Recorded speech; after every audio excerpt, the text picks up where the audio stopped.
하룬입니다. 추석입니다. 민족의 명절 중에 가장 큰 명절이 설날과 우리는 추석 이렇게 두 가지가 있는데, 설날보다는 오히려 추석은 풍요로움을 상징하죠. 천고마비의 계절이기도 하고, 그래서 이때가 정말 이때만 같으면 살 것 같다 그래서 꼭 한가위 같아라 하는 말을 우리 조상들이 한 거예요. 왜냐하면 대부분 우리 조상들, 우리 민초들이 먹고 사는 일이 굉장히 어려웠기 때문에 이 가을에는 여러 가지 그 먹거리들이 이제 결실을 맺어서 수확하는 시기죠. 그러니까 이때는 사실 먹는 문제가 먹는 게 조금 풍요로웠던 거예요. 그러니까 민초들의 삶이라는 건 뭐냐 하면 먹고 사는 문제인 거예요. 이 먹고 사는 문제가 편안할 때가 낙원이었다는 거죠. 굉장히 중요한 문제입니다. 이 문제가. 우리가 신앙생활을 하고 있지만 신앙생활이 삶과 이렇게 밀접하지 않으면 공허한 이야기가 되는 거예요. 삶은 피폐해질 대로 피폐해져 있는데 종교만을 위해서 살아간다는 것은 있을 수 없는 거라는 거죠. 교회에 온 시간을 교회에 다 투자하고 내 삶이 피폐해지면 이건 옳은 신앙생활이 아니라는 거예요. 삶이 풍성해질 때 비로소 종교생활, 종교행위가 갖는 가치가 생긴다는 거죠.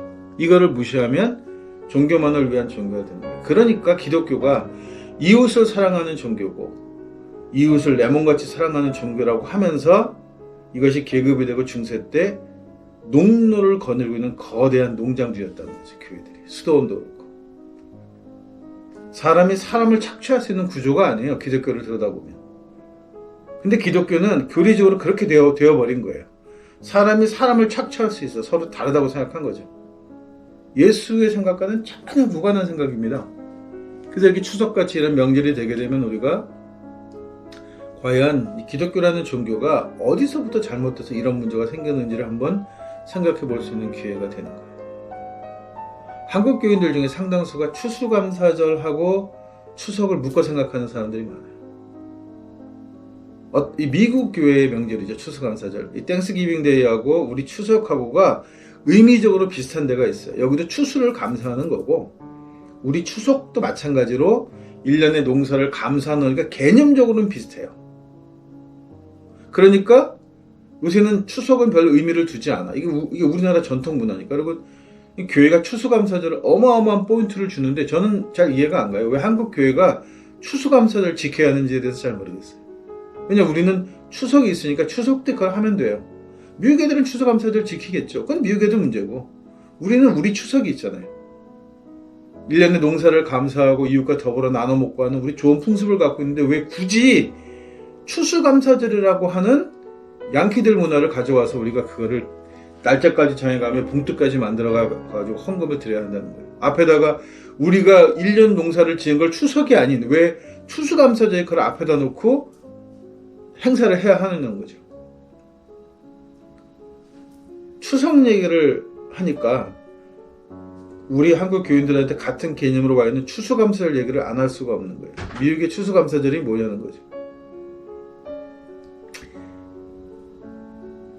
영국 성공회의 핍박을 피해서 청교도가 메이플라워인가 하는 그런 배를 타고 신대륙에 도착합니다. 오면서 신대륙에서 농사를 지을 종자들도 많이 가지고 왔죠. 그리고 농사를 졌어요. 농사를 졌는데 이 농사가 실패해요. 풍토가 서로 안 맞으니까. 그래서 그 해의 농사를 완전히 망치고 거기에 최초로 왔던 이 개척민들이죠. 청교도인들이 굶어 죽게 생겼습니다. 그럴 때 참 얼마나 찹찹했겠어요. 그 지역에 살던 원 땅의 주인들 입장에서는, 원주민들 입장에서는 굉장히 답답한 일이죠. 밀려 들어와서 자기 땅이라고 울타리 치고 거기다 농사 짓고 지켜본 거예요. 농사 다 망했어요. 이제 겨울에 혹독한 추위와 함께 굶어 죽게 생겼습니다. 그때 인디언들이 먹을 걸 가지고 와요. 옥수수와 칠면조입니다. 그래서 이 미국의 추수감사절의 대표적인 음식이 칠면조죠. 터키라고 하는 칠면조 요리를 가지고 와서 그것을 가지고 겨울을 나서 살아나게 되고, 그 다음에 옥수수 종자를 심어서 미국에서 이제 그 청교도 개척민들이 옥수수 수확을 하게 돼요. 그래서 그때 기록에 이렇게 되어 있어요. 우리가 가져온 콩은 다 죽었고 저들이 준 콩이 자라나서 우리의 식량이 되었다. 아메리카 원주민들이 청교도인들을 긍휼하게 생각하지 않았다면, 겨울을 함께 지내야 하는 사람으로 생각하지 않고 그냥 침략자로만 생각했다면 굶어 죽게 했을 거예요. 그런데 원주민들은 그렇게 생각하지 않았어요. 같은 사람으로 생각한 거란 말이에요. 그러면 어떻게 보면 누가 더 기독교에 가깝냐는 거예요. 그들이 야만이라 부르고 원시인이라고 불렀던 그 아메리카 원주민들이 더 인간다우냐, 아니면 자기네들의 신앙의 순수성을 강조했던 그 청교도의 신앙이 더 순수한 거예요. 이 두 가지를 비교해보면 그 후에 청교도가 그렇게 해서 힘을 얻고 나서 그 인디언들한테, 아메리카 원주민들한테 한 행동을 보면 이건 야만도 그런 야만적이 없는 거예요. 자기네들을 살려주고 자기네들에게 도움이 줬던 사람들을 침략하는 거죠. 땅을 뺏고 죽이고 살육합니다. 누구 이름으로? 하나님 이름으로. 식민지 이 땅은 우리 기독교인에게, 청교도인에게 하나님이 주신 땅이라고, 쉽게 해서 신대륙인 거죠. 하나님이 주신 선물이라고 생각했기 때문에 자기네들이 죽어갈 때 옥수수와 칠면조 요리를 갖다 주면서 자기네들을 보살폈던 원주민들이 자기네들한테는 그냥 거추장스러운 존재가 되는 거예요.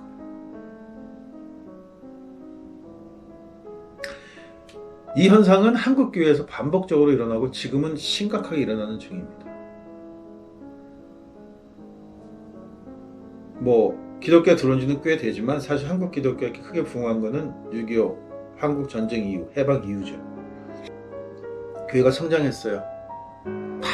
전쟁으로 된 폐허의 잿더미에서 교회가 성장했습니다. 교회가 성장한 배경에는 뭐가 있냐면, 목사들이 부자가 아니에요. 그리고 미국 교회가 돈을 계속 지속적으로 구호품을 보내서 한국 사람을 잘 먹게 해준 게 잘 살고 잘 먹게 해준 게 아니라 자기네 그냥 쓸모없는 물건 모아서 보내준 거지. 쉽게 말하면 그냥 의료물품 재활용해서 보낸 거예요. 그 이상은 아닌 거지. 그럼 돈 몇 푼 던져주고 자기네들이 뭔가 큰일 한 것처럼 행세하기 위해서 보낸 거지. 사실 한국 교회가 한국 사람들의 기금 문제를 해결한 건 아니란 말이에요. 여러 가지들 편의시설이나 재밌는 일이 있었긴 하지만 실제로 그게 목적은 아니었다는 거예요. 그런데 이 상황에서 한국 교회를 세우고 건축하고 교회가 자리 잡게 되는 것은 순수하게 그 어려운 전쟁 뒤에 가난한 삶에서도 쪼개서 헌금을 했던 가난한 교인들의 손길이에요. 이 사람들이 정성을 들여 내 신앙을 어떤 감사함으로 드렸던 것들이 모여져서 교회가 되고 건물이 되고 땅이 되고 자리를 잡았단 말이에요. 그 다음에 이 가난한 교인들도 어떻게 했습니까?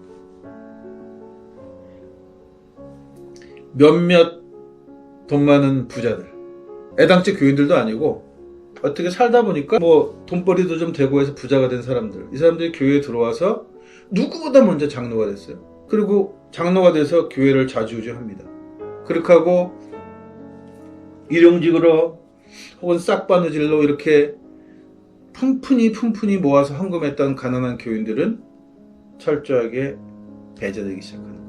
제가 천박한 미국 개신교라고 부르는 이 청교도 기반을 두고 있는, 청교도의 기반의 근본주의 신학을 하는 자들의 모습이에요. 그냥 수단으로 보는 거예요. 사람을. 이웃이라는 개념이 아니에요. 그냥 내가 성공하는 데 필요한 수단으로 보는 거예요. 이게 뭐랑 같은 거냐면, 피부가 하얀색 백인들에게 피부가 감한 검은 흑인은 노예라고 봤던 것 같은 거예요. 교회는 백인이고 가난하고 어려운 교인들은 흑인처럼 봉사하고 헌금하고 헌신하고 그렇게 망가져 버린 거죠. 그래서 적어도 한국 교회가 뭐 이건 토착화 신학 이런 걸 다 떠나서요. 한국 교회가 제일 먼저 회복해야 할 것은 뭐냐 하면 그 미국 개신교 청교도 정신이 어쩌고 저쩌고 하는 그 너절한 추수감사절이라는 문화를 버려야 돼요. 이거를 툭 털어내고 우리 민족의 명절인 추석, 이 추석을 진짜 1년 동안에 농사짓고 내 삶에 감사함에 되는 날짜로 바뀌는 것이 가장 급선무라는 것이 제 생각입니다.